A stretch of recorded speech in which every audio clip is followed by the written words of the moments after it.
Up to 52 we have done. The spirits appeared, arranged the banquet, and then they disappeared. Then there is a conversation about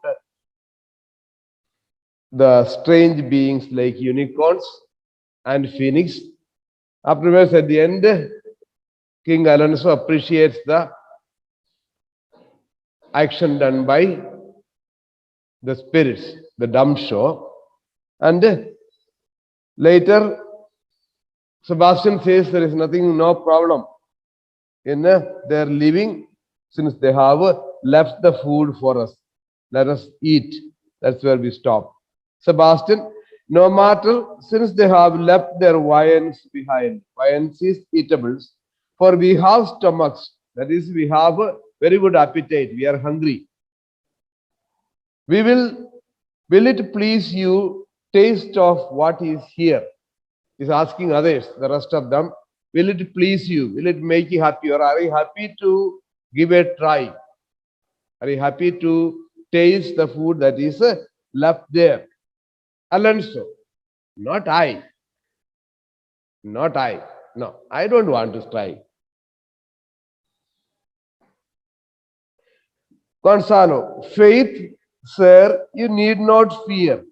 When we were boys, who would believe that there were mountaineers developed like bulls?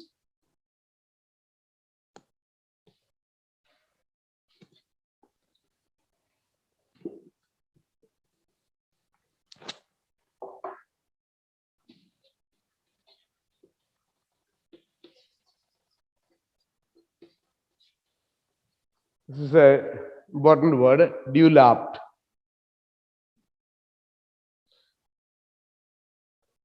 Developed like bulls whose throats had hanging at them wallets of flesh, or that there were such men whose heads stood in their breasts, which now we find each putter out of 5 for 1 will bring us good warrant of.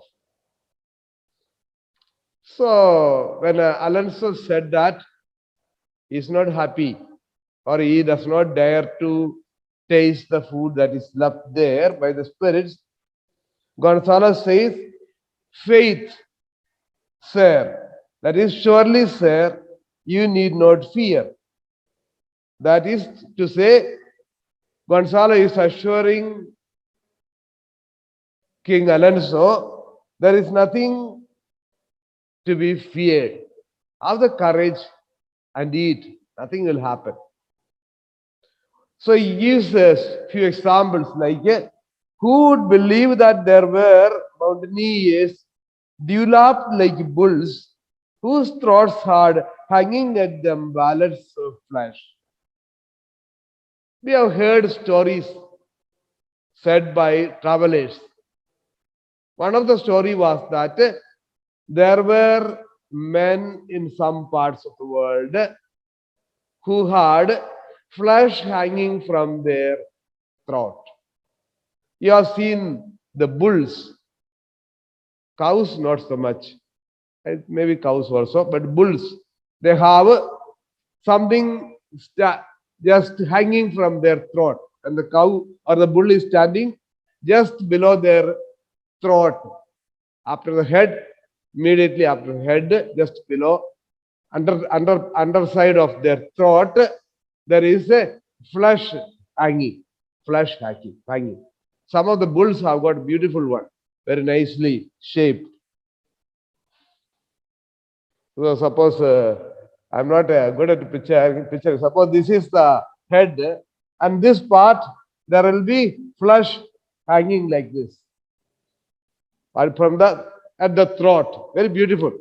So like that, there were men from whose throat this kind of flesh was hanging. That is called developed. So how do we believe this? How do we believe such things? Developed like bulls whose throats had hanging at them wallets of flesh. That is one example he gives. Another one is or that there were such men whose heads stood in their breasts. Another story is about there were some people whose head stood at their chest, whose head stood at their chest. Just imagine. Normally, all of us have, I think you have, and I have seen, only men and women having heads on the top. You have the head, then you have the neck, then you have the body. But these travelers were saying some story wherein there were some people who had their heads at the chest. That means here it will be just open like that. You have only the neck without head, and the head will be at the chest. Just imagine. What a beautiful thing. Or a very ugly thing. Which now we find each putter out of 5 for 1 will bring us good warrant of. So now we know that whatever they said is not true. But 1 out of 5 could be right. So these travelers have spread so many stories. They have told us or handed down so many stories. Are they believable? Not every story. Not every story. But 1 out of 5 you can believe. So this is in reference to voyages and discoveries and tales carried back to Europe by travelers. Travelers who went from Europe to other parts of the world, especially maybe Africa, India, and other places, came back with beautiful stories. Each putter out of 5 for 1. That is a one traveler out of 5 could be believed.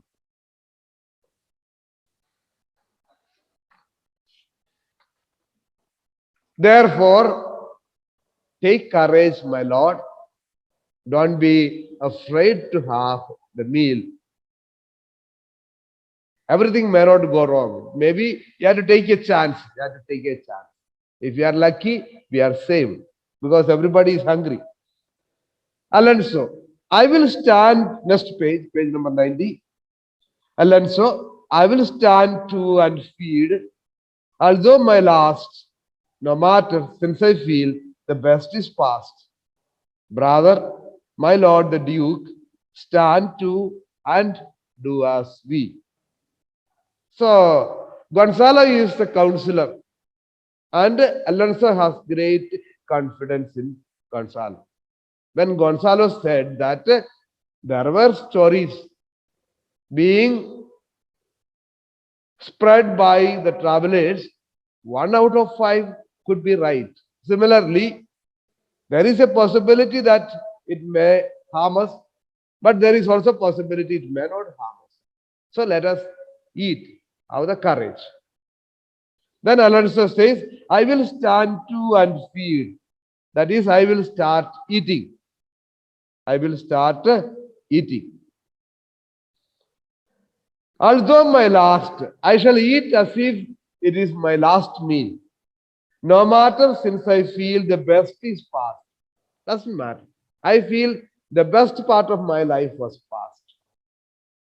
Now when you are young, you will think the best part of life is to come. What is going to come is the best part of life. But after some time, say when you are in your 30s, 40s, 50s, when you look back, you will feel that the best part of your life was past, not present, not the future. This is very common. Then you will wish to have back the life which you spent in St. Teresa, which you enjoyed with your friends and all that. But it's not possible. So Alonso says, now we are caught up in this island. Our future is not sure. And I have lost my son. Now the best part of my life was the past. Therefore, let me take the risk. I am going to eat. Brother, my lord the Duke, stand and do as we. Stand means start. Start and do as we. I'm going to eat. Just like that, you also eat. If you die, let's all die together.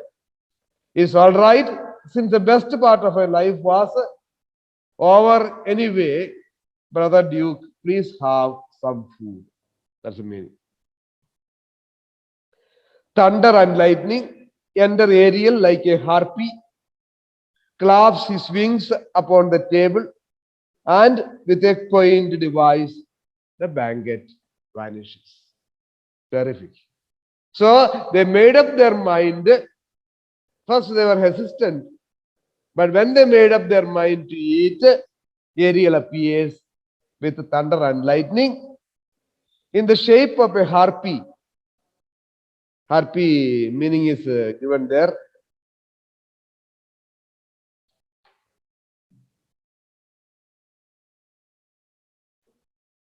Harpy is a woman, a face of a woman and the body of a vulture. Mythical monster with the body of woman and the wings and claws of a bird. You know, wings and claws of a bird, that is a vulture. But face is like that of a woman. Just imagine a woman's face and having the wings and the rest of it, wings and claws of a bird. It will be a terrific sight. So he appears, Ariel can appear in different forms. Earlier we have seen him coming as a nymph, sea nymph. Now he has dressed like a harpy, claps his wings upon the table. He comes there above the table and claps his wings. The moment he claps his wings, a quaint device with a quaint device. Quaint is clever. Clever device, the banquet vanishes. So here clap is equal to flap. He flaps. He flaps his wings above the food, and like a quaint, very strange device, the food is taken away. Ariel, you are the three men of sin, whom destiny that hath to instrument this lower world and that is in it, the never surfeited sea hath caused to belch up you. And on this island, where man doth not inhabit, you amongst men being most unfit to live, I have made you mad, and even with such like valor, men hang and drown their proper selves. So this paragraph is very, very important from the drama point of view and from exam point of view. Very, very important. Not only now, later for your final exam. If it is there for the final exam, I don't know. Depending on your luck. This year they had only the last two acts. So suppose they include the normal time comes, then you'll have it next year. Then it is very important.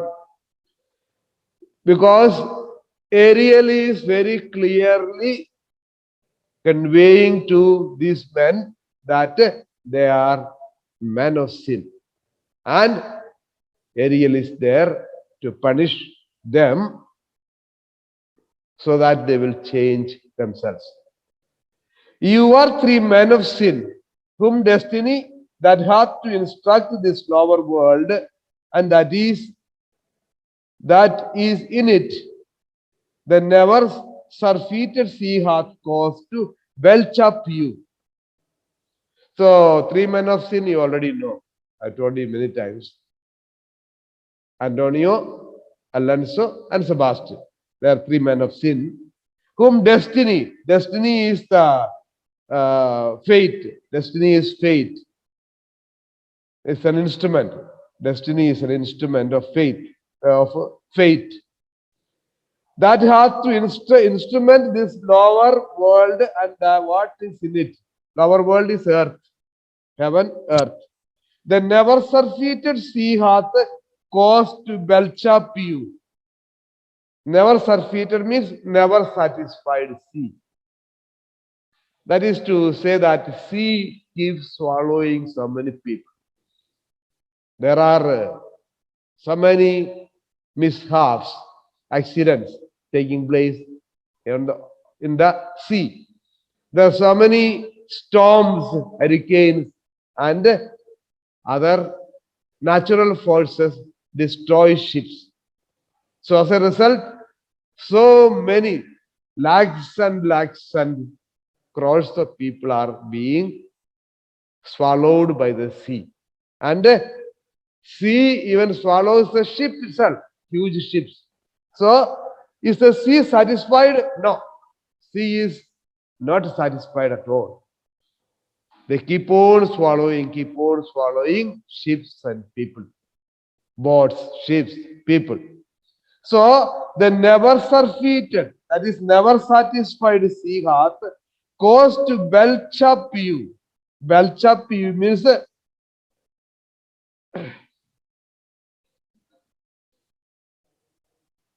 swallow, swallowed you, and on this island where man doth not inhabit, you amongst men being most unfit to live. So that is to say, the sea has swallowed you and then vomited it up. Vomited. The meaning is given then, never you, whom destiny has caused the ever hungry sea to vomit up. Vomit means to bring up, throw up. Throw up is another word for vomit. So you ulti karenge. So sea has swallowed you, then vomited you onto the land. Why? Even the sea did not want to have you. You are such treacherous man of sin.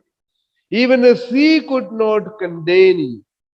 The sea, which is never satisfied having people, ships, etc., they did not want to have you because you were such mean creatures.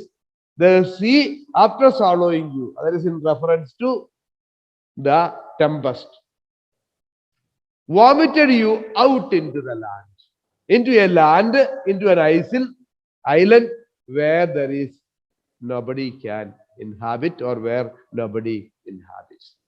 See how sinful you are. And even with such like valor, men hang and drown their proper selves.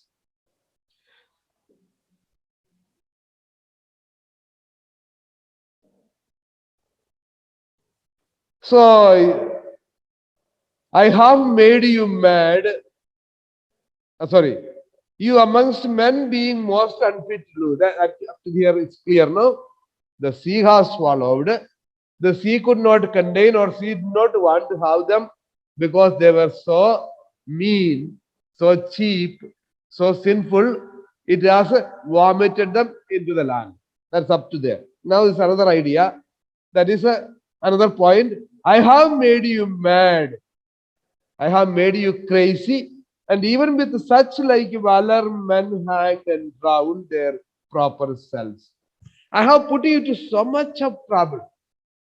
I have driven you crazy. You remember the way he created the tempest. Later on, how he scattered them, made them feel desolate, turning each one against the other. So much of trouble was trouble they were put into. So if such trouble were to be undertaken by people, even many people would have committed suicide. They would have jumped into the sea and drowned. Such humiliation I have put you into. That's the meaning. I have made you mad, and even with such like valor, men hang and drown their proper selves. So many people would have been driven to kill themselves in desperation. If similar situation were to be faced by some people, they would have been driven crazy and in desperation, in disappointment, disgusted, they would have killed themselves. But you people are still alive. Alonso, Sebastian, and the crew draw their swords. So when they heard the spirit speaking like that, all of them became very vigilant. So starting with Alonso, then Sebastian, and the rest of the company, they draw their swords.